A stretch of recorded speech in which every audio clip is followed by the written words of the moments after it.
আসসালামু আলাইকুম প্রিয় দেশবাসী। আমি ওয়ালিউল হাসান। আমি 24-এর গণ অভ্যুত্থানের একজন জুলাই যোদ্ধা।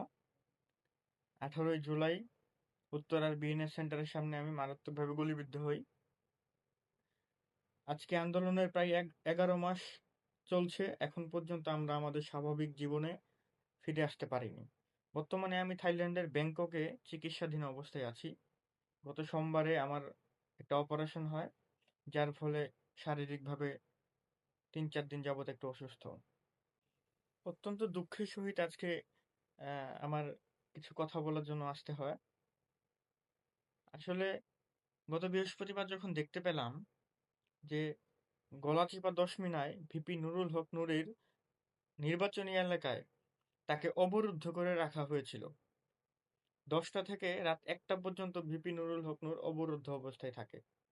সেখানে পুলিশ আর্মি 3 ঘন্টা ধরে পরিস্থিতি নিয়ন্ত্রণ করতে পারেনি। এক প্রকারের সারেন্ডার করেছে বলা যায়। তো দেখেন, প্রশাসনের যে ভূমিকা, সেখানে প্রশাসন পুরো ব্যর্থ হয়েছে।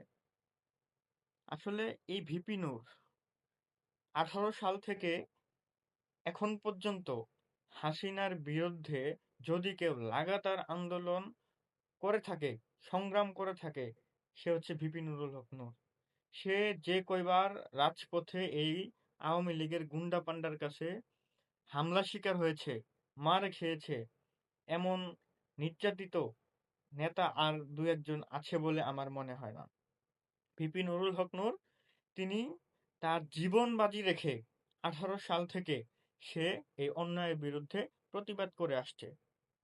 এই 24-এর গণ অভ্যুত্থানে যারা আন্দোলনের নেতৃত্ব দিয়েছে সারা বাংলাদেশে, প্রত্যেকেই ভিপি নূরের কর্মী, ভিপি নূরের রাজনৈতিক সংগঠনের সহযোদ্ধা। তারা আন্দোলনের নেতৃত্ব দিয়েছে, তারা বিশেষ ভূমিকা রেখেছে। এবং আপনারা হয়তোবা জানেন, আপনাদের মনে আছে অনেকের, 19শে জুলাই ভোরে যখন ভিপি নুরুল হক নূরকে গ্রেপ্তার করে নিয়ে যায় ডিবি, তখন 48 ঘন্টা তাকে নির্যাতন করা হয়। 48 ঘন্টা তাকে পা উপড়ে বেঁধে ঝুলিয়ে পিটানো হয়। যখন তাকে কোর্টে ওঠানো হয়, তখন সে বলেছিল যে এই সরকারের 90% পতন হয়ে গেছে, 10% ধাক্কা দিন। জনগণ, ছাত্র জনতা সেই 10% ধাক্কা দিয়ে আজকে ভিপি নুরুল হক নূরের কথা রেখেছে এবং এই স্বৈরাচার হাসিনাকে হটিয়েছে। আপনারা হয়তোবা অনেকে জানেন, সেই সময় অনেক মিডিয়াতে একটা নিউজ করেছিল যে এই কোটা সংস্কার আন্দোলনের মাস্টার মাইন্ড ভিপি নুরুল হক নূর। সমন্বয়কদের সাথে একাধিকবার তাদের ফোনে আলাপ হয় এবং সে 8 দফা দাবি এই ভিপি নুরুল হক নূর লিখে দেয়।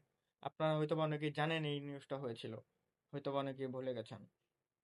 তো আমি আজকে দুঃখ ভারাক্রান্ত মন নিয়ে একটা কথাই বলতে চাই, যে এই হাসান মামুন, সে ছিল একজন বিএনপির নেতা। সম্ভবত বর্তমানে উনি কেন্দ্রীয় কমিটির কার্যকারী সদস্য। আওয়ামী লীগ আমলে অনেকেই অনেকভাবে নির্যাতিত হয়েছে। বিএনপি 17 বছর যাবৎ নির্যাতিত হয়ে আসছে, সেটা আমরা জানি। বিএনপির জন্য আমাদের অনেক খারাপ লেগেছে। হাসান মামুন, তার কোনো এইরকম ত্যাগ স্বীকার করার কোনো ভূমিকা নেই। তার নামে কোনো রাজনৈতিক মামলা নেই। তার নামে কোনো রাজনৈতিক কোনো তার সাথে কারো ঝামেলা নেই। তার ওয়াইফ বর্তমানে হচ্ছে একজন ডিসি। আওয়ামী লীগের আমলে একজন এত বড় বিএনপির নেতার বউ যদি ডিসি হয়, সরকারি চাকরি করে খেতে পারে, তাহলে সেই নেতা কি আওয়ামী লীগের কাছে নির্যাতিত? নির্যাতিত না। যারা প্রকৃতপক্ষে আওয়ামী লীগের কাছে নির্যাতিত, বিএনপি, তাদের পরিবার ঠিকঠাক মতো কোনো কাজকর্ম করে খেতে পারতো না। তারা পালিয়ে বেড়াইতো। আমার উপজেলার ছাত্রদলের সভাপতি, উনি 2 দিন পর পর ওনাকে জেলে যেতে হতো, 2 দিন পর পর ওনাকে পালিয়ে বেড়াইতে হতো। আর হাসান মামুন, সেও এলাকায় চোরের মতো আইসে গেছে, কিন্তু সে আওয়ামী লীগের ওইরকম জাত শত্রু ছিল না। তার কোনো অবদান নেই। তার 24-এর গণ অভ্যুত্থানেও কোনো অবদান নেই। এই হাসান মামুন আজকে এই 24-এর গণ অভ্যুত্থানের মহানায়ক এই ভিপি নুরুল হক নূরকে অবরুদ্ধ করার সাহস কোথায় পায়? আমি অত্যন্ত দুঃখের সহিত বলছি যে এই ভিপি নুরুল হক নূরকে যে অবরুদ্ধ করেছে এই হাসান মামুন, তার বিরুদ্ধে এখন পর্যন্ত বিএনপির উপর মহলের নেতৃবৃন্দ কোনো পদক্ষেপ নেয়নি। এবং প্রশাসনও তাদেরকে রায় দিয়ে আসছে। প্রশাসন সম্পূর্ণ তাদের পক্ষে কাজ করছে।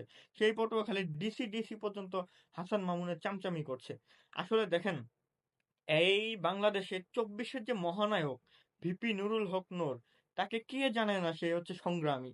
সেই সংগ্রামীর সাথে তার নিজ এলাকায় যদি এরকম একটা অঘটন ঘটে, ঘটনা ঘটে, তাহলে আমাদের মতো সাধারণ মানুষ বা বাংলাদেশের মানুষ তাহলে কিভাবে সামনে ভবিষ্যতে ভবিষ্যতে চলাফেরা করবে?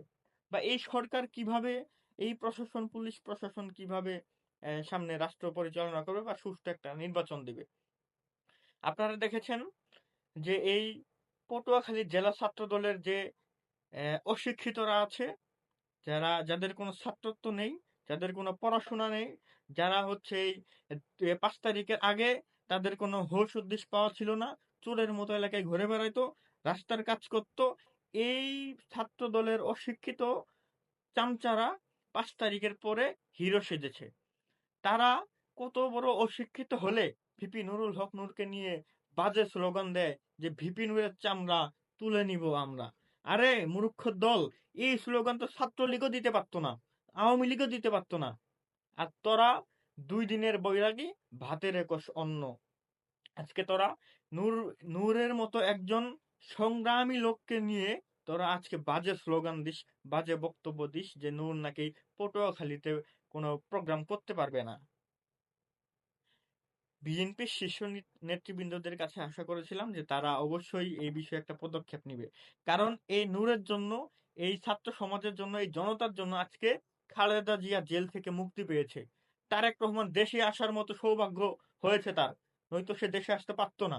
খালেদা জিয়া হয়তোবা জেল থেকে কখনো বের হইতে পারতো না। আজকে বিএনপি যার জন্য কথা বলতে পারছে, যাদের জন্য আজকে বিএনপি হয়েছে, আজকে বিএনপি উঠে দাঁড়িয়েছে, সেই বিএনপি আজকে তাদের পিছনে লেগেছে, তাদেরকে অবরুদ্ধ করে রাখছে, তাদেরকেই হামলা করছে, তাদেরকে হত্যার চেষ্টা করছে। কেন? বিএনপির কাছে তো আমরা এই প্রত্যাশা করি নাই। আমাদের আবু হানিফ ভাই তিনি বলেছেন যে অবশ্যই বিএনপির শীর্ষ নেতৃবৃন্দদের নির্দেশনায় হাসান মামুন এই কাজটি করার সুযোগ পেয়েছে বা সাহস পেয়েছে। কথাটি সত্য। যদি বিএনপির শীর্ষ নেতৃবৃন্দ তাকে নির্দেশ না দেয়, তাহলে হাসান মামুন এরকম কর্মকাণ্ড করার সাহস কখনো পাবেন না। আর যদি করেও থাকেন, তাহলে শীর্ষ নেতৃবৃন্দ কেন তাদেরকে থামাইতে পারছে না? তারা যদি এই তৃণমূলের একজন সদস্যকে যদি থামাইতে না পারে, তাহলে তারা কিভাবে ভবিষ্যতে বিএনপি মতো এত বড় রাজনৈতিক দল চালাবে? কিভাবে তারা ভবিষ্যতে ক্ষমতায় আসলে রাষ্ট্র চালাবে? আমার মাথায় আসে না। আরেকটা জিনিস আপনারা খেয়াল করেন, কিছুদিন আগে গাজীপুরে যখন হাসনাত আব্দুল্লাহ ভাইয়ের উপর হামলা হয়, তার গাড়ি বহরে হামলা করে, তখন সারা বাংলাদেশের মানুষ এমন ভাবে, মানে কিছু ছাত্র জনতা, নতুন নেতৃত্ব এসেছে, নতুন নেতা হয়েছে, তারা এমন ভাবে প্রতিবাদ শুরু করেছে, রাস্তাঘাটে বাঁশঝাড়ের নিচে বাথরুমের পিছে এত পরিমাণ, মানে প্রতিবাদী হয়েছিল যে হাসনাত আব্দুল্লাহ এই গণ অভ্যুত্থানের যোদ্ধা নায়ক, তার উপরে কেন হামলা হলো। আমি নিজেও প্রতিবাদ জানিয়েছিলাম, কারণ হাসনাত আব্দুল্লাহ নিজের জীবনের মায়া ত্যাগ করে আন্দোলনে গিয়েছিল, আন্দোলন সংগ্রাম করেছে। মৃত্যু যদি হতো, হাসিনা যদি থাকতো, সেও মরতো, আমরাও মরতাম। কিন্তু হাসনাত আব্দুল্লাহর জন্য যখন আপনাদের এত মায়া, আর এই ভিপি নুরুল হক নূর 18 সাল থেকে যুদ্ধ করে আসছে, কোটা সংস্কার আন্দোলনের মাস্টার মাইন্ড বলা যায়, সেই ভিপি নূরকে অবরুদ্ধ করে রেখেছে বিএনপির নেতা, আর আপনারা তাকে নিয়ে একটা পোস্ট করেন নাই, একটা প্রতিবাদও করেন নাই ভাই। এইসব ভণ্ডামি রাজনীতি ছেড়ে দেন। আর কিছু মানুষ আহ, বলে যে ভিপি নুরুল হক নূর হচ্ছে বিএনপির দালাল। রাজনৈতিক প্রেক্ষাপটে কিছু প্রশ্ন বা কিছু মতামত বিএনপির সাথে মিলে যায় বা মিল হয়, তার মানে এই না যে নূর বিএনপির কাছে বিক্রি হয়ে গেছে। নূর বিক্রি হওয়ার মতো বস্তু নয়। নূর আওয়ামী লীগের আমলে হাসিনার কাছে বিক্রি হয় নাই, আর বিএনপি তো এখনো ক্ষমতায় আসে নাই, তার কাছে কি বিক্রি হবে? নূর, এই নূর হচ্ছে জনতার। এই নূরকে রুখে দাঁড়ানোর সাধ্য কারো নাই। তবে দিন শেষে আমি একটা কথাই বলবো, যে বিএনপি যদি তার অতীতের অস্তিত্ব ভুলে যায়, তাহলে বিএনপিকে কিন্তু নির্বাচনের সময় সেই খেসারত দিতে হবে। এখনো কিন্তু বিএনপি ক্ষমতায় আসে নাই।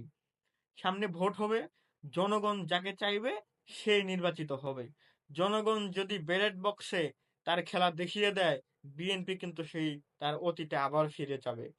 তাই কাজেই বলছি, বিএনপি নেতাকর্মীদেরকে বলছি, আপনাদের অস্তিত্ব ভুলে যাবেন না। আপনাদের জন্য আমরা যা করেছি, আমরা যেই ত্যাগ স্বীকার করেছি, আপনারা তার মূল্য দিতে পারেন নাই। মূল্য দিতে আপনারা জানেনও না। এই ছাত্রদলে যারা অছাত্র তাদেরকে দিয়ে আপনারা নেতৃত্ব করাচ্ছেন। যারা ছাত্র রানিং স্টুডেন্ট তাদেরকে দিয়ে আপনারা একটা ছাত্র রাজনীতি করেন। আমরাও চাই দেশে ছাত্র রাজনীতি হোক।